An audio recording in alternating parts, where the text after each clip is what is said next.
मराठवाड्यातली ही स्थिती आहे। अनेक मुलांची शिक्षण जे आहेत ते शिक्षण थांबलेलं आहे, नोकऱ्या थांबलेल्या आहेत, अडचणीतून पुढे जातोय कोळी समाज आणि म्हणून आंदोलन जे आहे ते सुरू आहे। 2 ते 3 जणांची प्रकृती खालावलेली आहे, 9वा दिवस आहे आणि तरी देखील प्रशासनाचं दुर्लक्ष होतं आहे आणि आंदोलन सुरूच आहे। मला सांगा काय मागणी आहे तुमची? मुळात आमची मागणी जात पडताळणीची होती साहेब। आम्ही ज्या वेळेस आंदोलन केलो ते जात पडताळणीसाठी आंदोलन केलेले आणि जात पडताळणी आम्हाला 2012-13 पर्यंत जातीचे प्रमाणपत्र आमचे पडताळणी होऊन यायचे महादेव कोळी आणि मल्हार कोळ्याच्या मराठवाड्यातल्या।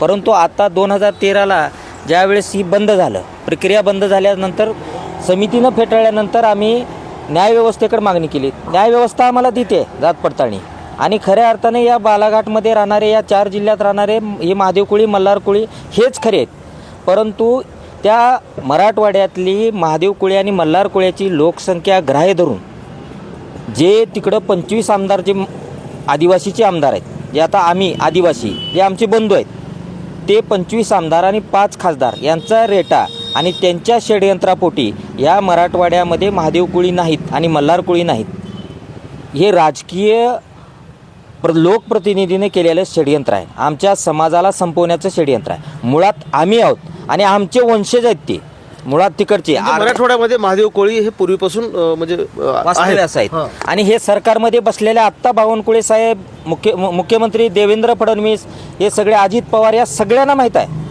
की या मराठवाड्यातलेच मुख्य आदिवासी आहेत, महादेव कोळी आहेत, मल्हार कोळी आहेत। परंतु ही माहिती असताना सुद्धा या मराठवाड्यातल्या महादेव कोळी आणि मल्हार कोळ्यांना संपवण्यासाठी हे महादेव कोळी नाहीत असं जाणीवपूर्वक आम्हाला बोगस संबोधित करून आम्हाला संपवण्याचं हे षडयंत्र आहे। राजकारणी लोकांना सगळं माहीत आहे। आता सत्तेत बसलेले मुख्यमंत्री देवेंद्र फडणवीसला सगळं माहीत आहे साहेब, सगळं। आणि बावनकुळे साहेबाला एक कागद आता गेलेला आहे उपायुक्ताचा 1950चा पुरावा ग्राह्य धरून इथे या मराठवाड्यातल्या महादेव कोळ्यांना कोळी ह्याच नोंदीवरून महादेव कोळी आणि मल्हार कोळीचं प्रमाणपत्र देण्यात यावं।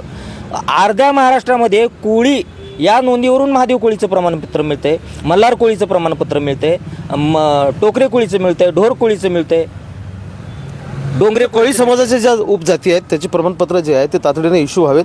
अन्यथा महाराष्ट्रातून कर्नाटकामध्ये राहायला जाण्याची परवानगी द्या। महाराष्ट्रामध्ये राहून आम्हाला न्याय मिळत नाही, प्रमाणपत्र मिळत नाही, मुलांची अडचण होते, कुटुंबाची अडचण होते, नोकऱ्यांची अडचण होते आणि प्रसंगी पोटाची अडचण होते आणि म्हणून कर्नाटकात जायची परवानगी द्यावा, अशा प्रकारची उग्र भावना जी आहे ती या आंदोलकांची। मला सांगा काय प्रतिक्रिया आहे तुमची? कसं आहे, गेल्या अनेक वर्षापासून आमची मागणी सगळ्यात महत्त्वाचं, हा लढा 40 ते 45 वर्ष झालं जर आमचा जातीचा प्रश्न सुटत नसेल आणि आमच्या जातीसाठी जर एवढं वाईट वेळ येत असेल तर या महाराष्ट्रात राहून काय उपयोग आहे? पूर्वी निजामाचं राज्य होतं, आपण निजाम राज्यातच होतो, मराठवाडा निजामाचाच भाग आहे।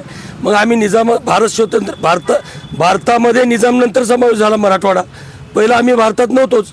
तर एकच म्हणायचं आहे, जर आम्हाला ह्या कर्नाटकाचा भाग म्हणजेच निजामाचा मराठवाडा भाग जर इथं जातीचं प्रमाणपत्र मिळत नसेल, सुरळीत व्हॅलिडिटी मिळत नसेल, तर मग महाराष्ट्रात राहून काय उपयोग आहे? सगळे महाराष्ट्राचे आम्हाला कुठल्याही सवलती नको, या राज्यपालांनी, या महाराष्ट्राच्या राज्यपालांनी सरळ आम्हाला कर्नाटकात राहायची परवानगी द्यावी, असं आम्ही सरळ जाहीर सगळे ठराव ग्रामपंचायतीचे घेऊन आम्ही मागणी करणार आहोत। 85 वर्षाचे नागरिक आहेत जे या उपोषणामध्ये सहभागी आहेत, त्यांची प्रकृती खालावलेली होती, उपचार घेतला आणि पुन्हा आंदोलनामध्ये सहभागी झाले आहेत। मला सांगा काय मागणी आहे? काय आमच्या महादेव कोळी प्रमाणपत्र आमच्या ह्या लेकरा बाळाला बिलाहाट मिळावं साहेब, ही माझी मागणी आहे।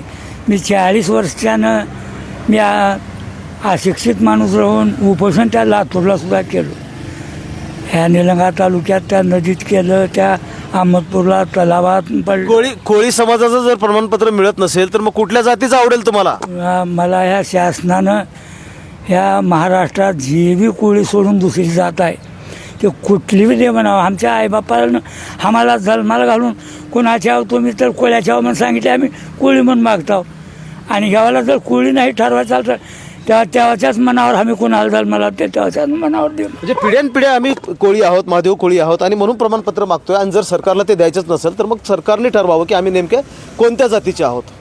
प्रश्न छोटा आहे पण प्रशासनाच्या दुर्लक्षामुळे मोठा होत चाललेला आहे। महेंद्र जोंधळे, TV9 मराठी, लातूर।